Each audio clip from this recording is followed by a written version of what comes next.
الرحمن الرحیم۔ اب ایک بات رہ گئی جو ہم شروع کے مباحث میں ابو علیہ سینا نے متکلمین کے خلاف بات کی تھی۔ وہ کیا کہتے تھے؟ وہ کہتے تھے کہ کوئی بھی محدث موجود ہے تو محدث وجود میں آ جائے گا، لیکن وہ وہاں پر کہتے تھے کہ محدث یعنی فاعل، اس کے ساتھ کوئی چیز لگائیں، ارادہ لگائیں، طبیعت لگائیں، آلہ لگائیں، کچھ لگائیں، محدث اور یہ مل کے محدث کو وجود میں دیں گے، اور یہ دونوں مل کر جو ہے وہ علت قرار پائیں گے۔ اب ہم بھی بولی سینا تو یہاں پر بھی یہی بات کر رہا ہے۔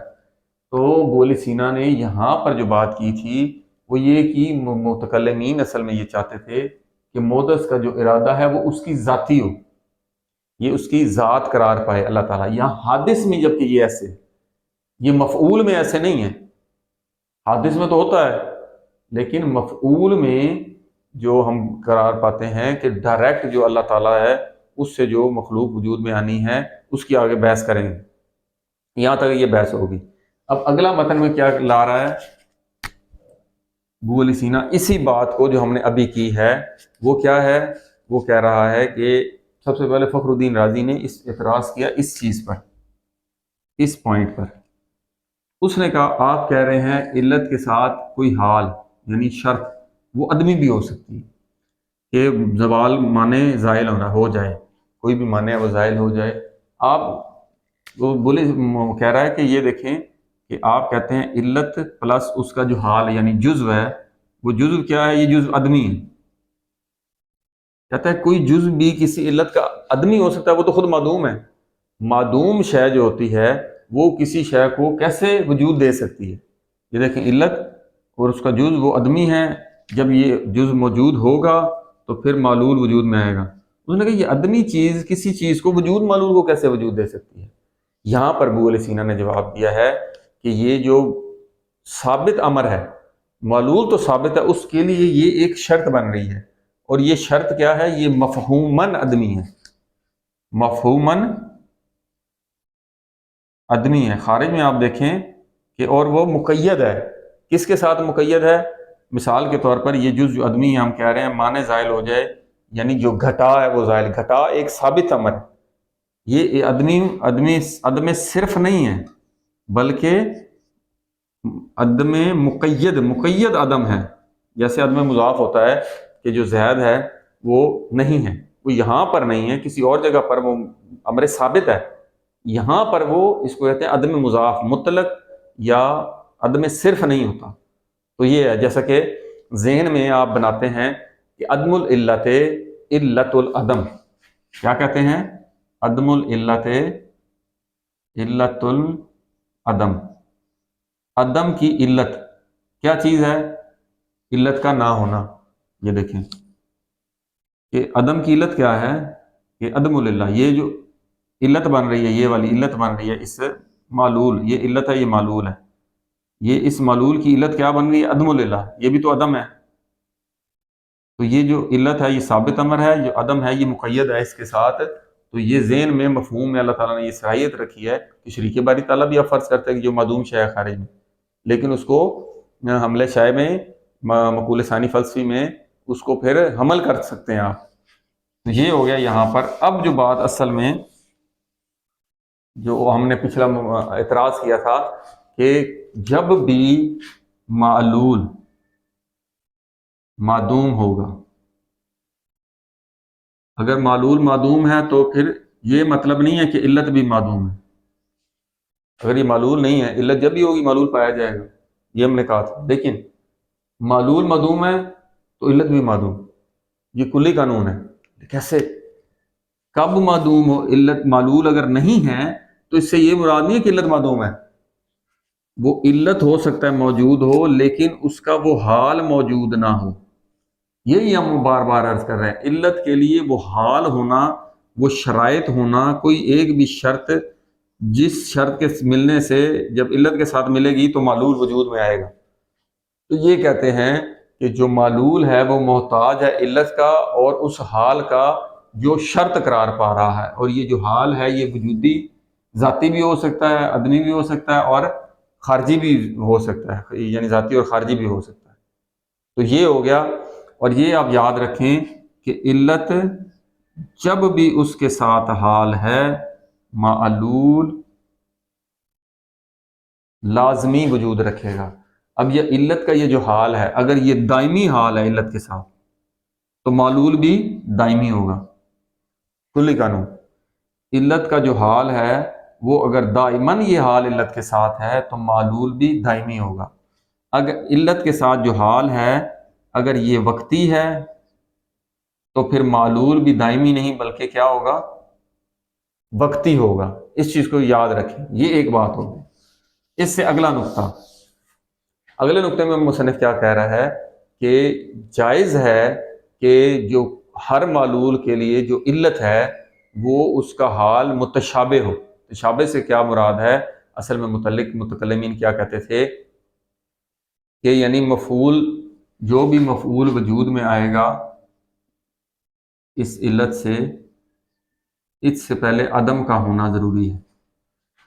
یہاں پر مصنف کیا کہہ رہا ہے کہ نہیں، جو بھی ابتدائی مخلوق ہے، ابتدائی مفعول ہے، وہ مفعول جو ابتدا ہوتے ہیں اس میں وہ علت سے ہوتے ہیں لیکن اس سے پہلے عدم نہیں ہوتا.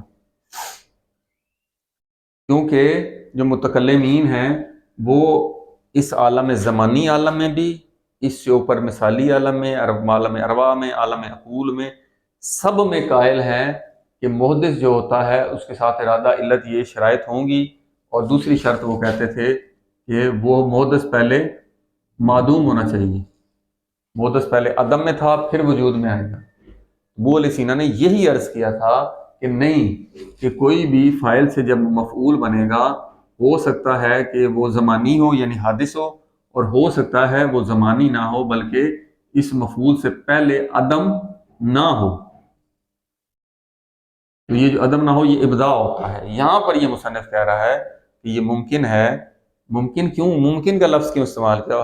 ہو سکتا ہے حالات کا تقاضا ہو، بلکہ عین عقلی اور جائز ہے کہ علت سے مفعول جو ہے وہ وجود میں ہے اور اس سے پہلے عدم نہ ہو. یہ ابتدائی مخلوقات کے بارے میں اس کی وضاحت آگے آئے گی. تو یہ ابو علیہ سینا نے ثابت کیا. کیوں ثابت کیا؟ کیونکہ صرف عالم زمان نہیں ہے، 3 قسم کے زمانے ہیں.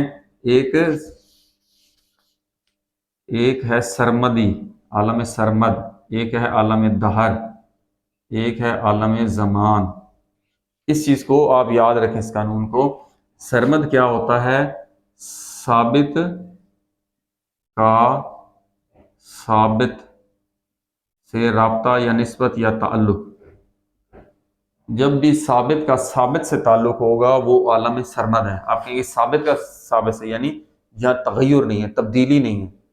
مثال عالم عقول میں یا عالم ارواح میں وہ ایک عقل کا دوسری سے تعلق ہے، وہاں پہ وہ سب ثابت امور ہیں، ثابت مخلوق ہیں. یا دوسرے الفاظ میں کہیں اللہ کا تعلق جو عقول سے ہے، یہ عقول بھی ثابت ہے، یہ اللہ تعالیٰ بھی ثابت ہے. اللہ سے عقول کا صادر ہونا یہ ثابت کا ثابت سے نسبت اور تعلق ہے. دوسرا ہے ثابت کا متغیر سے نسبت اور تعلق. یہ کون سا ہے؟ یہ عقول کا، جیسے ہم نے عرض کیا تھا عقول متکافیہ ہیں وہ کنٹرول کرنی ہے یا مثل افلاطونی ہے، وہ مجرد ہے، یعنی مجرد یعنی ثابت. وہ ثابت کا اس عالم کے مادی عالم کی ہر نوع کو کنٹرول کرتی ہیں، مدیر کرتی ہیں، تدبیر کرتی ہیں. تو پھر عقول کا متغیر سے جو رابطہ، عقول ثابت ہیں، عالم مادہ متغیر ہے، تو یہ ہو گیا ثابت کا متغیر سے تعلق. یہ دہری عالم ہے. ٹھیک ہے، پہلے عقول ہم نے عرض کیا تھا 10 عقول اشرا، یہاں پر عقول متکافیہ، پھر عالم مثال، پھر عالم زمان، اس طرح. تیسرا ہوتا ہے زمانہ. زمانہ کیا ہوتا ہے؟ متغیر کا متغیر سے تعلق. متغیر کا متغیر سے تعلق کیا ہوتا ہے کہ اس عالم مادہ میں جو زمانی موجودات ہیں ایک دوسرے سے جو تعلق ہے، تو اس عالم کی ساری چیزیں متغیر ہیں. ایک تغیر متغیر کا دوسرے متغیر سے آپ جو تعلق ہے، سائنٹیفک جیسے کہتے ہیں ہائیڈروجن آکسیجن ان کا ملنا، یہ تمام سارا متغیر کا متغیر سے تعلق ہوتا ہے. یہ عالم زمان ہے. متکلمین کہتے تھے سب کچھ حادثی، عالم زمانی، ادھر بھی ایسے ہی ہوتا ہے، ادھر بھی ایسے ہی ہوتا ہے، جیسا تعلق ادھر ہے وہ دہر میں بھی ایسا ہے، سرمد میں بھی۔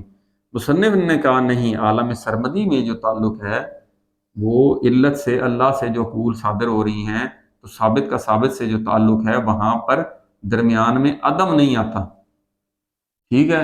علت سے ثابت امر ہے، حقوق ثابت ہیں، تو اس میں درمیان میں عدم نہیں آتا، جبکہ متکلمین اس کے خلاف تھے۔ تو اس طرح مصنف نے ثابت کیا ہے کہ جب بھی علت تامہ موجود ہوگی، علت تامہ اگر بالفعل ہے، ذات حق تعالیٰ کو کسی شرط کی محتاج نہیں ہے، کسی چیز کی محتاج نہیں ہے، تو یہ جو ذات علت ہے یہ دائمی ہے، یہ دائمی وجود رکھتی ہے، تو اس کا جو مفعول ہے یہ بھی دائمی ہوگا۔ یہاں پر مسئلہ آتا ہے کہ اگر یہ مفعول دائمی ہو گیا ہے، ہاں یہ بھی دائمی ہے یہ بھی دائمی ہے، تو وہ کہہ رہے ہیں ان دونوں میں فرق کیا رہا ہے کہ یہ دونوں جو ہے ازلی قرار پائے، یہ تو اللہ تعالیٰ کے شریک قرار پائے۔ بھائی یہ جو دائمی وجود ہے کیا یہ بذات دائمی ہے؟ یہ بالعرض دائمی ہے، علت کی وجہ سے اس کو وجود ملا، علت کے بغیر اس کا وجود ہی کوئی نہیں ہے، اس کا وجود ذاتی ہی نہیں ہے، علت سے وجود ملا ہے، علت کی وجہ سے اسے موجود ہوا ہے، اس لیے علت کا جو دوام ہے وہ بذات ہے، یہ اس کو کہتے ہیں قدیم ذاتی، اور یہ جو موجود ہوتا ہے بالعرض اس کو کہتے ہیں قدیم بالعرض، جس کا وجود ہی ذاتی نہیں ہے تو اس کی اس سے نسبت ہی کیا ہے اس معاملے میں، دوام کے معاملے میں۔ تو یہ اصل چیز مصنف کو ثابت کرنا تھی کہ سرمدی عالم بھی ہے، وہاں پر علت اور معلول کے درمیان یہ معلول جو ہے معدوم نہیں کہلا سکتا، ٹھیک ہے؟ کیونکہ علت جب سے ہے معلول بھی تب سے ہوگا، بیچ میں کوئی شرط اور مانع اور رکاوٹ نہیں ہے۔ والحمدللہ رب العالمین۔